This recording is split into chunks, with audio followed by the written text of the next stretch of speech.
اسلام دھرم کی جو عمارت ہے اس کی ایک بنیاد ہے، اس کا ایک فاؤنڈیشن ہے جو ہے ایک ایشور، ایک اللہ کی عبادت۔ اگر آپ غور کریں گے تو سمجھ میں آئے گا کہ اس میں بھی انسانیت کا خیال رکھا گیا ہے۔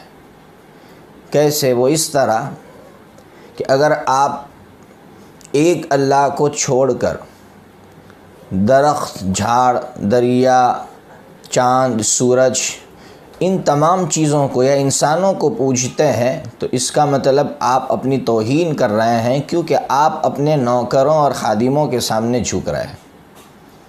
گویا اسلام کی بنیاد ہی میں انسانیت کی عزت ہے۔ اس کا دوسرا پلر ہے زکوٰۃ۔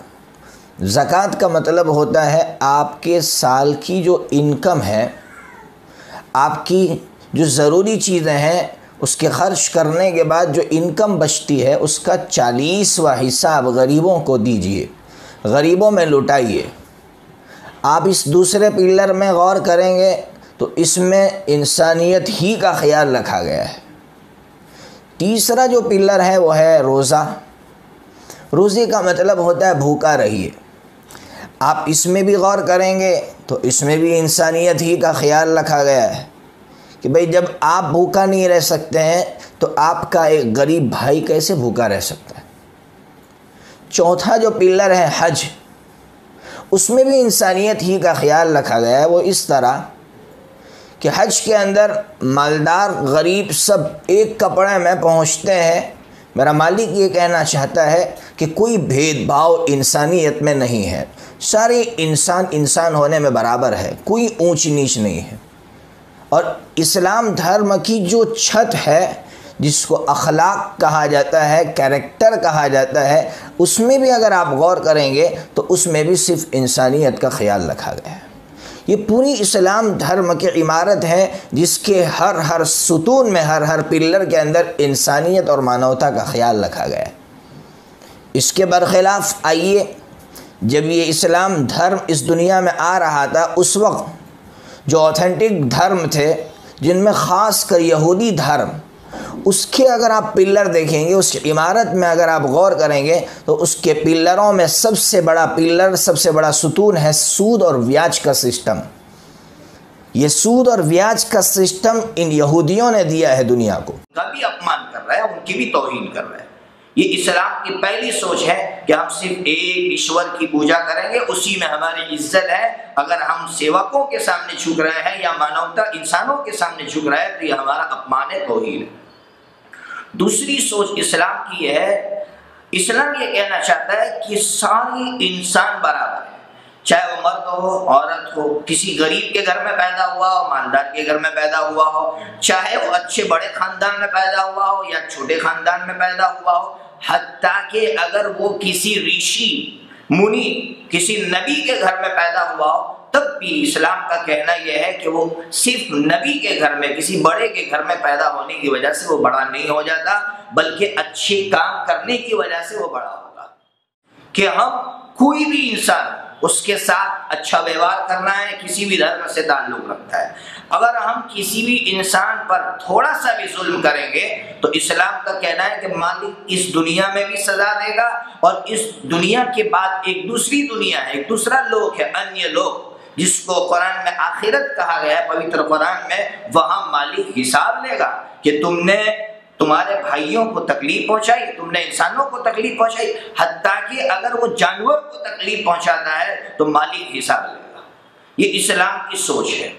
لیکن بہت سے غیر مسلم بھائیوں کو یہ سوال ہوتا ہے کہ جب اسلام یہ تعلیم دیتا ہے، یہ شکشا دیتا ہے کہ ایک جانور کو تکلیف پہنچانے میں مالک جو ہے حساب لے گا اور سزا دے گا، تو پھر پوتر قرآن میں تو مارنے کی باتیں ہیں۔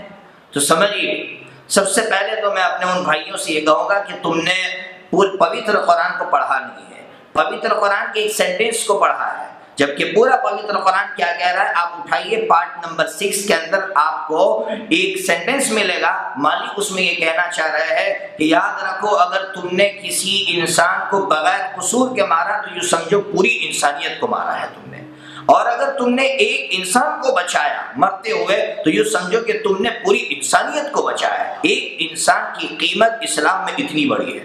اس سے آگے بڑھ کر آپ آئیے پارٹ نمبر 24 کے اندر آپ کو ملے گا مالک یہ کہہ رہا ہے کہ کوئی تمہارے ساتھ برا ویوہار کر رہا ہے تم اس کے ساتھ اچھا ویوہار کرو، اچھا سلوک کرو. مارنے کی اجازت نہیں دے رہا ہے. اب میں آپ کے اس سوال کا جواب دیتا ہوں کہ پوتر قرآن میں پھر مارنے کی بات کیوں ہے، تو سمجھیے اس کا ایک بیک گراؤنڈ ہے. بیک گراؤنڈ کو سمجھنے سے پہلے سمجھیے کہ یوں سمجھیے کہ ایک گھر میں دو بھائی رہتے ہیں. ایک بھائی کی وہ سوچ ہے جو میں نے بتلائی، جو 3 سوچیں بتلائی. دوسرے بھائی کی سوچ اس سے ہٹ کر ہے، وہ اپنے آپ کا اپمان کر رہا ہے. دوسرا بھائی اس کو سمجھا رہا ہے. دونوں بھائی ایک گھر میں رہتے ہیں، لیکن دوسرا بھائی جس کی سوچ اچھی نہیں ہے وہ اس کو مار رہا ہے اور روزانہ گھر میں جھگڑے ہو رہے ہیں. تو اب یہ دوسرا بھائی جو اچھا تھا وہ یہ سوچ رہا ہے کہ میں یہ گھر چھوڑ دوں، خواہ میری وجہ سے گھر میں انتشار پھیلا ہوا ہے اور آپس میں جھگڑے ہو رہے ہیں، میں یہ گھر چھوڑ کر چلا جاتا ہوں. وہ بھائی اس دوسرے بھائی کا نفع سوچ کر یہ گھر چھوڑ کر 450 کلومیٹر جاتا ہے جس کا نام ہے مدینہ منورہ. اس دھرتی پر جا کر رہتا ہے. اس کے باوجود اس بھائی کا پیٹ نہیں بھرتا، یہ یہاں سے وہاں مارنے کے لیے جاتا ہے، پوتر مکہ کو چھوڑ کر مدینہ منورہ مارنے کے لیے جاتا ہے. تو آپ بتائیے وہ دوسرا بھائی جس کی سوچ اچھی تھی، کیا وہ 450 کلومیٹر جو وہ اپنی پراپرٹی چھوڑ کر گیا، اپنے رشتہ داروں کو چھوڑ کر گیا، اپنا سب کچھ چھوڑ کر گیا، اب وہ مدینہ چھوڑ کر بھی چلے جائے؟ یہ تو بزدلی تھی. اب قرآن نے کہا کہ اب آپ اپنا ڈیفینس کر سکتے ہیں. اگر وہ آپ کو مارنے کے لیے آ رہے ہیں تو آپ اپنا ڈیفینس کر سکتے ہیں. تو قرآن نے یہ بات سمجھائیے، قرآن نے مارنے کے لیے نہیں کہا ہے. اسلام دھرم کی یہ سچائی ہے کہ اسلام دھرم ہی نے کہا ہے کہ اگر بلی کو ستاؤ گے تو تم نرک میں جاؤ گے، جہنم میں جاؤ گے. بہت سے نان مسلم بھائی اور بلکہ مسلم بھائی ہم سے یہ سوال کرتے ہیں کہ اسلام کیا ہے، اسلام کی آئیڈیالوجی کیا ہے، اسلام کی وچار دھارائیں کیا ہے. سمجھنے کی ضرورت ہے. اسلام کی سب سے پہلی سوچ یہ ہے کہ اسلام یہ کہنا چاہتا ہے کہ ہمیں مالک نے بنایا ہے، ہمیں ایشور نے بنایا ہے. صرف بنایا نہیں، بنانے کے بعد مالک نے، ایشور نے تمام دنیا کی چیزوں کو ہماری سیوا میں لگایا ہے. چاہے وہ دریا ہو، سورج ہو، جانور ہو، زمین ہو، درخت ہو، جھاڑ ہو، تمام چیزوں کو ہماری سیوا میں لگا ہے. صرف اس لیے کہ یہ انسان مالک کی پوجا کرے، ایشور کی پوجا کرے. اب اگر یہ انسان مالک کو چھوڑ کر وہ اپنے ہی خادموں کے سامنے، اپنے سیوکوں کے سامنے جھک رہا ہے، یعنی درخت کے سامنے جھک رہا ہے، جانور کی پوجا کر رہا ہے، سورج کی پوجا کر رہا ہے، زمین کی پوجا کر رہا ہے، تو یہ سب سے پہلے اپنا اپمان کر رہا ہے، اپنی توہین کر رہا ہے. اسلام مذہب نہیں چاہتا کہ انسان خود اپنا اپمان کرے، اپنی توہین کرے.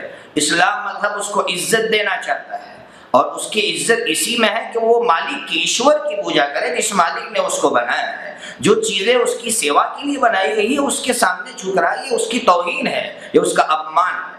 حتیٰ کہ اسلام اس سے آگے بڑھ کر یہ کہتا ہے کہ جتنے بھی مہاپروش ہیں، چاہے وہ حضرت محمد پیغمبر صاحب ہو، چاہے رام چندر جی ہو، چاہے سری کرشنا جی ہو، چاہے سری گنیش جی ہو، کوئی بھی ہو، اسلام یہ کہتا ہے کہ ہم ان کی بھی پوجا نہیں کر سکتے ہیں، اس لیے کہ وہ بھی پروش تھے، وہ بھی انسان تھے. اور انسان کی اگر ہم پوجا کر رہے ہیں تو اس کا مطلب ہم خود اپنا اپمان بھی کر رہے ہیں اور ان مہاپروشوں کا بھی اپمان کر رہے ہیں. وہ اس طرح کہ خود رام چندر جی ہو یا حضرت محمد پیغمبر صاحب ہو، انہوں نے خود ہمیں راستہ بتایا اور یہ کہا تھا کہ تم ایک ایشور کی پوجا کرنا، تم ہماری پوجا مت کرنا. اب اگر ہم ان کو مالک کو چھوڑ کر ان کی پوجا کر رہے ہیں تو ہم ان کا بھی اپمان کر رہے ہیں، ان کی بھی توہین کر رہے ہیں. اسلام نے آ کر کیا کیا سنیے. اسلام نے آ کر سب سے پہلے یہ آواز لگائی کہ اگر یہ بچی ہے تو اسے زمین میں دفن مت کرو. جو اس بچی کو اچھے کیریکٹر دے گا اور اس کو پال پوس کر بڑا کرے گا تو حضرت محمد صلی اللہ تعالیٰ علیہ وسلم نے فرمایا میں اور وہ اس کے ماں باپ دونوں سورگ میں یعنی جنت میں اس طرح ساتھ میں ہوں گے. اور اگر وہ بیوہ تھی تو اسلام نے کہا کہ نہیں، اس کو جینے کا حق ہے. یہ خنسا نامی ایک عورت تھی، اس کے ان کے باپ نے ان کی شادی کروا دی ایسی جگہ پر جہاں وہ راضی نہیں تھی. وہ حضرت محمد صلی اللہ علیہ وسلم کے پاس آئی اور کہا کہ میرے باپ نے میری شادی کروائی ہے لیکن میں اس سے راضی نہیں ہوں. تو حضرت نبی پاک صلی اللہ تعالیٰ علیہ وسلم نے کہا کہ نہیں، تمہارا نکاح ریجیکٹ ہو گیا، تم جہاں چاہو گی وہاں شادی کر سکتی ہو. یہ پاور، یہ اختیارات عورت کو دیا. قربان جائیے اسلام پر کہ اسلام نے عورت کو انسان بنا کر رکھا اور عورت کو اتنا بڑا اسٹیٹس دیا. مسلمان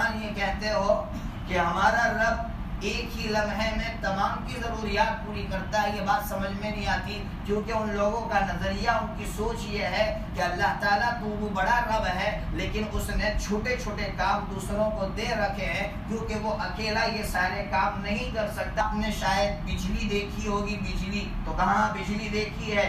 میں نے کہا وہ رب کی مخلوق ہے، رب کی بنائی ہوئی چیز ہے اور سب سے چھوٹی مخلوق ہے، لیکن آپ بجلی کی طاقت دیکھیے، ایک لمحے میں بجلی ایک کا نہیں، ہزاروں کا نہیں، لاکھوں کا کام کرتی ہے، وہ چل رہا ہے، ایک بجلی سے سارے کام چل رہے ہیں اور ایک لمحے میں چل رہے ہیں۔ میں نے ان سے کہا کہ اللہ کی بنائی ہوئی، میرے رب کی بنائی ہوئی ایک چھوٹی سی مخلوق ایک لمحہ میں ہزاروں کے کام کر سکتی ہے، تو میرا رب اتنا طاقتور ہے، کیا وہ ایک لمحے میں ہزاروں، لاکھوں نہیں، اربوں خربوں نہیں، بے انتہا لوگوں کے اور مخلوقات۔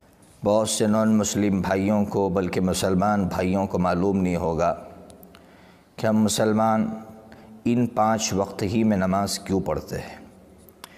آئیے ہم اس کو سمجھتے ہیں۔ سب سے پہلی نماز ہم فجر کی پڑھتے ہیں، یہ اس وقت پڑھتے ہیں جب آکاش میں اجالا پھیلنے والا ہوتا ہے، آسمان پر اجالا پھیلنے والا ہوتا ہے۔ کیوں پڑھتے ہیں؟ اس لیے پڑھتے ہیں کہ مالک کی سب سے بڑی مہربانی یہ ہے، اس کی سب سے بڑی کرپا یہ ہے کہ اس نے دین کا اجالا دیا۔ اگر دین کا اجالا نہ دیتا تو ہم سمجھ سکتے ہم کچھ بھی نہ کر سکتے، جو کچھ بھی کر رہے ہیں وہ دین کے اجالے میں کر رہے ہیں۔ اس کے لیے ہم فجر کی نماز پڑھتے ہیں۔ ہمارے نان مسلم بھائی، میں ان سے کہوں گا جو اپنے آپ کو ہندو کہتے ہیں، مندروں کے اندر صبح صبح ایک منتر پڑھا جاتا ہے جس کو سپربھات کہتے ہیں۔ اس سپربھات کے اندر کوسلیہ جی اپنے مہان پتر رام چندر جی کو جو سوئے ہوئے ہوتے ہیں ان کو جو جگاتی ہیں، جگانے کے لیے جو شبد یوز کرتی ہے، استعمال کرتی ہے، وہ یہی کرتی ہے کہ میرے مہان پتر اٹھ جاؤ، دیکھو آکاش میں اجالا پھیل گیا ہے، ایشور کی پوجا کے لیے کھڑے ہو جاؤ۔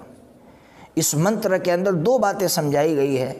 ایک بات تو یہ سمجھائی گئی ہے کہ انسان اور بندہ وہی ہوتا ہے کہ جو جیسے ہی آکاش میں اجالا پھیلنے شروع ہو جائے ایسے وقت میں اٹھ کر ایشور کی پوجا کرے۔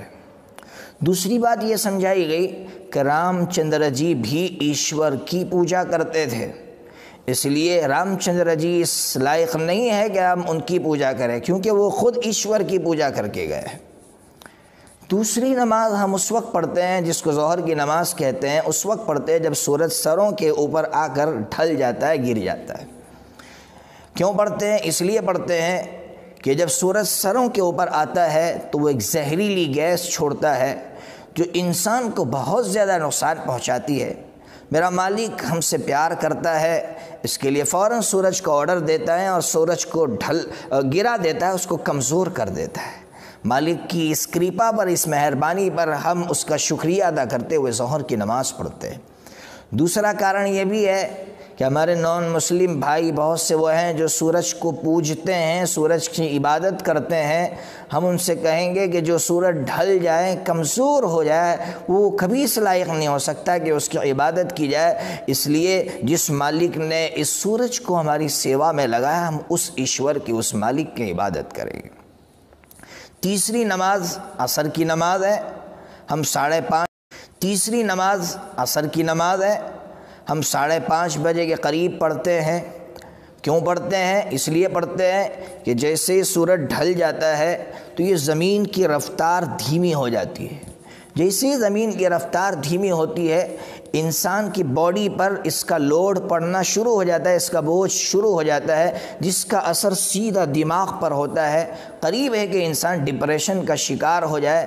میرے مالک کی مہربانی دیکھیے کہ ایسے وقت میں اس نے اس آتما کو خوراک پہنچانے کے لیے ہمیں یہ راستہ دیا کہ ہم اس مالک کی عبادت کریں، اس مالک کی پوجا کریں، تاکہ ہماری روح اور آتما کو خوراک اور غذا ملے، جس کی وجہ سے ہمارا دماغ طاقتور ہو اور ہماری باڈی طاقتور ہو۔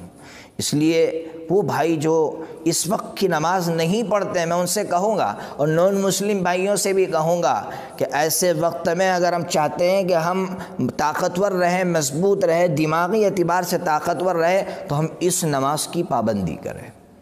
چوتھی نماز جو مغرب کی نماز ہے، ہم اس وقت پڑھتے ہیں جب سورج ڈوب جاتا ہے۔ کیوں پڑھتے ہیں؟